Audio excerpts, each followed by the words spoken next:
welcome everybody to yet another exciting episode of ZEN Talks. On ZEN Talks, we bring to you some exciting people, some inspiring people who've led inspiring lives. And ZEN Talks is essentially a platform to share ideas and insights. And all these people share their learnings on this platform. And today, my guest is a very special lady, a lady whose name is synonymous with high fashion and haute couture. And I would like to introduce her right now. This is Payal Jain that we're talking about. Thank you very much. Thank you for having me here. Hi, hello everybody. Great. So thank you for taking our time to be on ZEN Talks. And you've actually moved to, the digital stratosphere has changed everything for fashion designers. So how has the couture industry been impacted by all this? I think it's been a huge learning for all of us. I think the world is never going to be what it was before the pandemic. I don't think any of us are going to be that. And certainly not the fashion industry. During when the pandemic hit and the lockdown happened, first everybody was in shock and denial. Then came fear, then came a little bit of hope, and then there was this uncertainty, and it went on and on and on. One thought 2 weeks, 4 weeks, 6 weeks.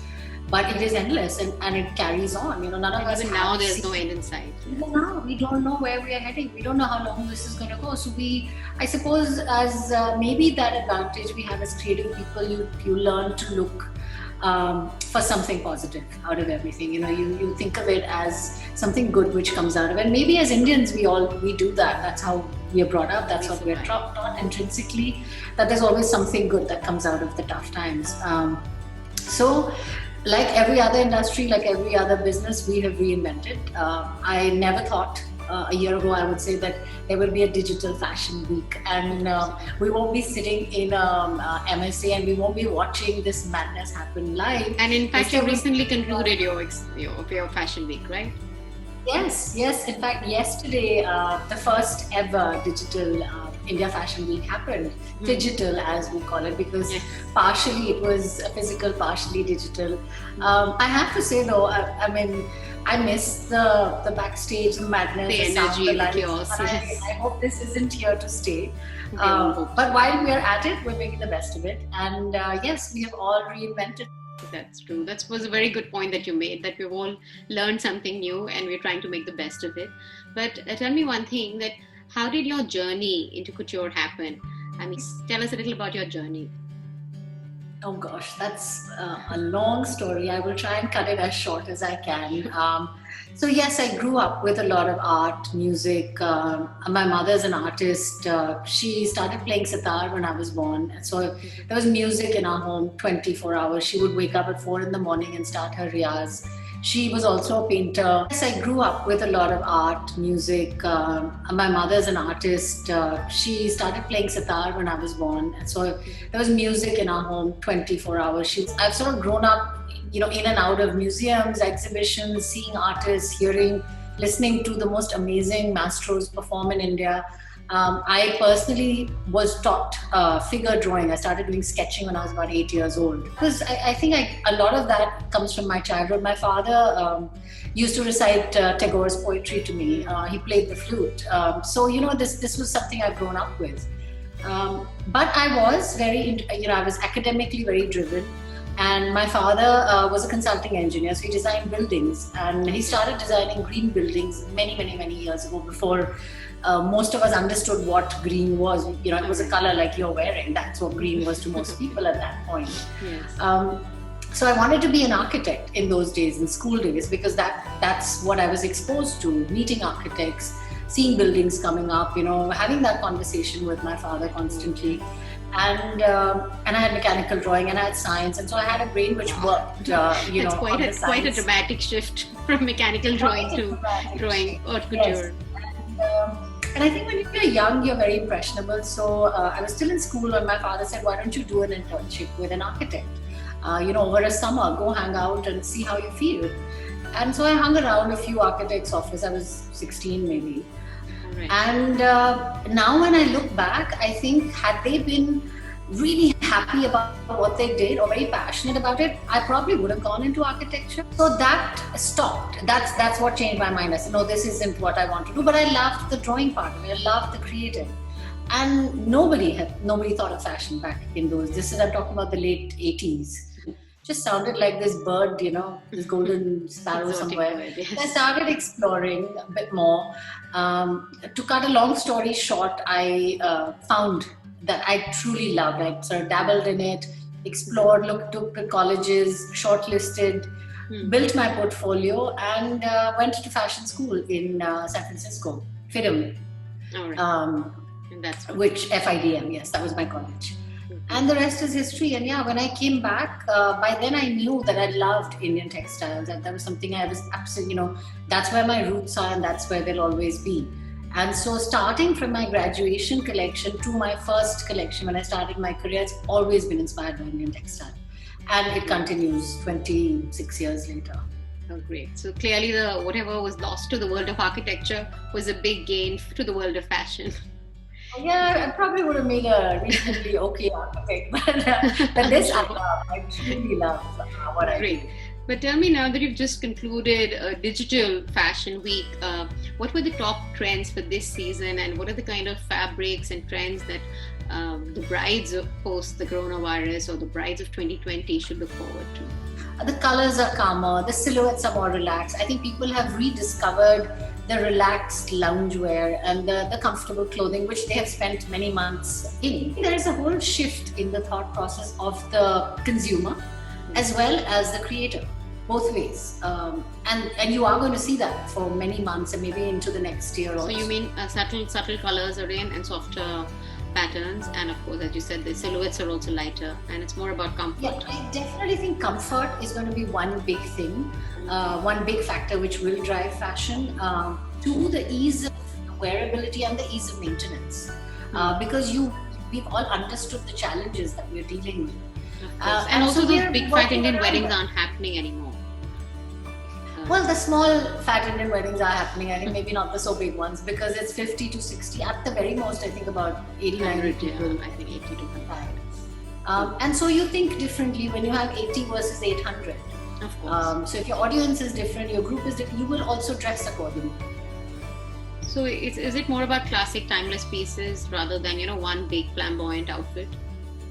Well, for me, it has always been. But then again, it's a personal choice. I think to each their own, and there is a market for everything out there. And yes, the classic, of course, will be more favored. But it's not that the over the top will go away completely. There'll still be people who want them, and there'll still be occasions you can wear them too. So I think there's always been a balance, and it's a big enough market for everything. Okay. And what are the top fabrics to look out for 2020 and 2021? Well, I use natural fabrics, and with what has been happening in terms of the planet, in terms of what we are seeing around us, I think more and more people should go to natural fabrics, should prefer things which are not harmful to the environment. That is something I'm a huge advocate of. It's also been involved in the revival of handicrafts. You worked with, craftsmen in Rajasthan, Orissa, Gujarat, and Bihar. So I wanted to ask you that in the current scenario, I do know a lot of fashion designers are coming together and trying to contribute to the rehabilitation of these craftsmen, because they have really suffered through this pandemic. So tell us a little about that with the current situation, what is the impact and how you're trying to kind of mitigate that impact? Well, current impact is there, but it has been sort of progressively getting bad for these clusters over the last 10, 15, 20 years. China gave a huge hit to this industry. Weavers have been committing suicide left, right, and center for the last 10 years. It's nothing to do with the pandemic, really. And less people were using Indian craft and Indian textile. So maybe in the last 5 years, I'm seeing more and more young designers going back to our roots and going back and using Indian fabrics, which is fantastic. So I think it has only been reinforced with the pandemic. So it has become, people have become more cognizant to the fact that they need to be able to give work to our own, really, in any industry. We need to create jobs, we need to create work, we need to create livelihood for our own people. And that is not just limited to textile, whatever it is, any products. You'd rather go buy at the local shop than buy online from a foreign brand. I think that shift has also happened with the pandemic. So hopefully it will help the clusters, the weavers, all of that. So it's not something which is new. And I that you saw at Fashion Week is entirely woven in Banaras. All the fabrics are around the, in the clusters in and around Banaras. Weavers, yes. Yes, and that is something I always do. But I see more and more people thinking about that and following that path, which is very heartening. Okay. So we'd also asked our audience for some questions, and we got this very interesting query that when it comes to couture, when someone is spending a large sum of their hard-earned money, virtual may not cut it. So what is your takeaway there? What do you think that if somebody is spending a high-end garment, which is all about handcrafted work, do you think that it can happen without really the touch and feel experience? I mean, what is your experience? No, if I'm honest, I would agree. It cannot happen. There is no gratification. There is a touch and a feel to something, to fabric. So no, there is no shortcut to it. No, I would agree. And designers are working around that. So a lot of people are doing fittings and are doing these personalized appointments. We are doing the same. Maintaining all safety sanitization protocol, but you're doing one client at a time, and because I don't believe that a customer should compromise on that. Of course. So you also have a market all across the world. You have stores in Europe, Middle East, and Asia. So what about some international trends? Would you like to shed light on the international trends right now? So international trends are exactly the same. People want comfort. People want to be able to go from day to evening, from a Zoom call to a lunch with a friend, or a drink, or a coffee, or sitting with the family in the same thing. So comfort is very important. Versatility. The same garment you should be able to use for various occasions, various different types of days of the week, times of the day. So versatility. I think versatility and comfort are two things which are huge internationally.